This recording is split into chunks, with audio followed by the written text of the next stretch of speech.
ილჰამ ალიევი იყო. ალიევი ივანიშვილს ძალიან დიდ ფულს უხდის, რომ მისთვის არასასურველი ხალხი მოაშოროს. აფგან მუხთარლი ამტკიცებს, რომ აზერბაიჯანელი ჟურნალისტის საქართველოდან გაძევებაში ალიევმა დიდი ფული ბიძინა ივანიშვილს გადაუხადა.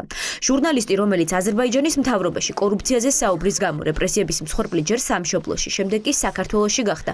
ტელეპირველთან ინტერვიუში ყვება, რომ ილჰამ ალიევს თბილისში ვიზიტის დროს აზერბაიჯანელი დისიდენტის პროტესტის შეეშინდა, რის გამოც მისი გაქრობა შეუკვეთა. აფგან სადიგოვის გატაცება ცალსახად უკავშირდება თბილისში ილჰამ ალიევის ვიზიტს. საქართველოს მთავრობა ალიევს ყველა სურვილს უსრულებს. თუ ალიევის ვიზიტის დროს აფგანი თბილისში იქნებოდა, მას აუცილებლად ექნებოდა პროტესტი. ან აქცია და მთელი ეს პროცესი მათ თავიდან აერიდეს. ეს ალიევის სიმშვიდისთვის გააკეთეს.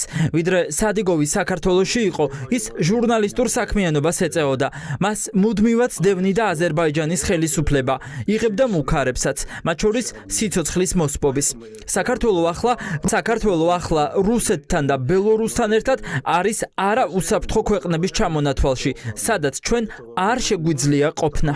ფაქტია, რომ სადიგოვის გასაძევებლად ოპერაცია რამდენიმე საათში დაიგეგმა. რამდენიმე დღის წინ დაწერილი პოსტის გამო ჯერ ადმინისტრაციული წარმოება დაიწყეს, ამავე საქმეზე შუაღამეს სახლიდან აიყვანეს, დილის 4 საათზე კი უკვე მოსამართლის გადაწყვეტილება გამოცხადდა.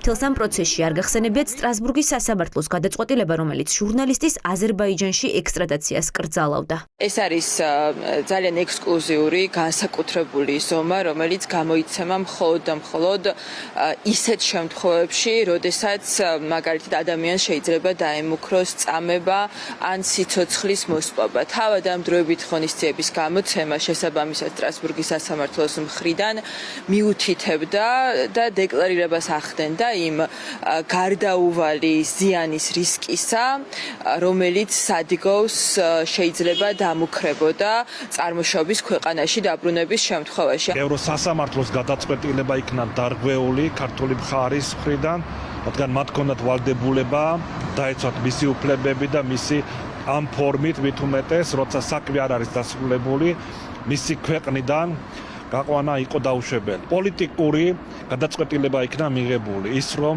იგრძნობა აქ რაღაც შეთანხმება აზერბაიჯანულ მხარესთან. საერთაშორისო სამართლის ვალდებულებების დარღვევა შესაძლოა ოცნების ხელისუფლებისთვის ახალი სანქციების საფუძველი გახდეს.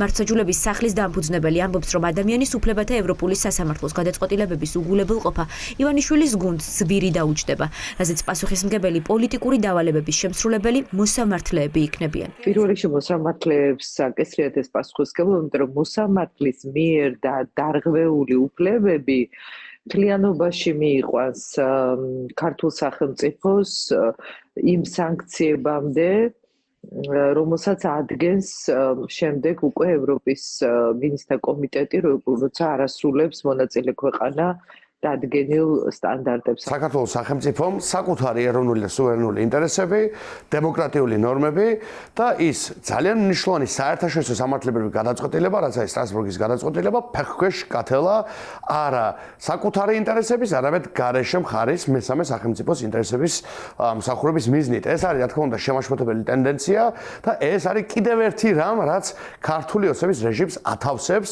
ავტოკრატიათა ლიგაში. თბილისი და ბაქო აზერბაიჯანელი ჟურნალისტის წინააღმდეგ კოორდინირებულად მოქმედებდნენ იმისთვის, რომ ევროსასამართლოს გადაწყვეტილების გვერდის ავლის ფორმალური საფუძველი შექმნილიყო. აზერბაიჯანში აფგან სადიგოვზე საქმე შეწყვიტეს. ამის შემდეგ სასამართლომ მისი დეპორტაცია განახორციელა.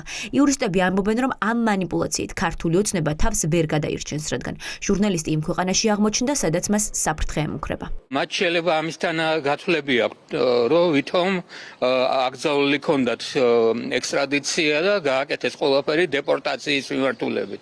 ამ ტერმინებზე პროცედურულ განსხვავებებს არავითარი მნიშვნელობა არ აქვს.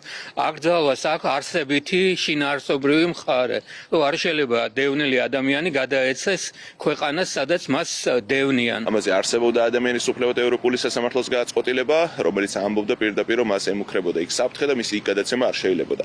თუ ეს პრეცედენტი გაუვა ქართულ ოცნებას ადამიანის უფლებათა ევროპული სასამართლოს გვერდის შემოვლის, ბუნებრივია ყველანაირ ას დაკარგავს ადამიანის უფლებათა ევროპული სასამართლოს გადაწყვეტილება.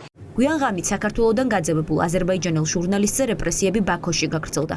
აფგან სადიგოვი მიგრაციის დეპარტამენტში რამდენიმე საათიანი გამოკითხვის შემდეგ ჯერ გაათავისუფლეს, შემდეგ კი ქუჩიდან პოლიციის ფორმაში ჩაცმულმა ორმა პირმა წაიყვანა. ჟურნალისტისგან აინტერესებდათ, რატომ აქტიურობს პოლიტიკურად და რატომ აკრიტიკებს ალიევის რეჟიმთან ერთად ივანიშვილის პოლიტიკურ გუნდს. რისკი, რომ მას შეიძლება რამდენიმე კვირაში, რამდენიმე თვეში სრულად ახალი ბრალდება წარუდგინონ და ამ ავტოკრატიულ სისტემაში ის გახდეს პოლიტიკური დევნის არასათანადომოპყრობის მსხვერპლი, ცხადია, რომ არის ძალიან მაღალი. ჩვენთვის ახლა ძალიან მნიშვნელოვანია, რომ აფგან სადიკოვმა მოახერხოს ოჯახთან გაერთიანება. ჯერ კიდევ მაშინ, როცა აფგან სადიგოვი ბაქოში პოლიციის განყოფილებაში იმყოფებოდა და მასთან კავშირზე გასვლას ადვოკატები ვერ ახერხებდნენ, ოცნება ამტკიცებდა, რომ ჟურნალისტის დაპატიმრების რისკები მოხსნილი იყო და სამშობლოში დეპორტაციის სტრასბურგის გადაწყვეტილება არ დაურღვევიათ. სტრასბურგის სასამართლოს გადაწყვეტილებას ჰქონდა კონკრეტული დათქმა, მითითება საქართველოსთან მიმართებით, რაც გაქარწყლდა, ეს თქვენ ძალიან კარგად იცით. ის ვალდებულება, რაც ჰქონდა საქართველოს ამ შემთხვევაში აღარ არსებობს, იმიტომ რომ ეს მოცემულობა სამართლებრივ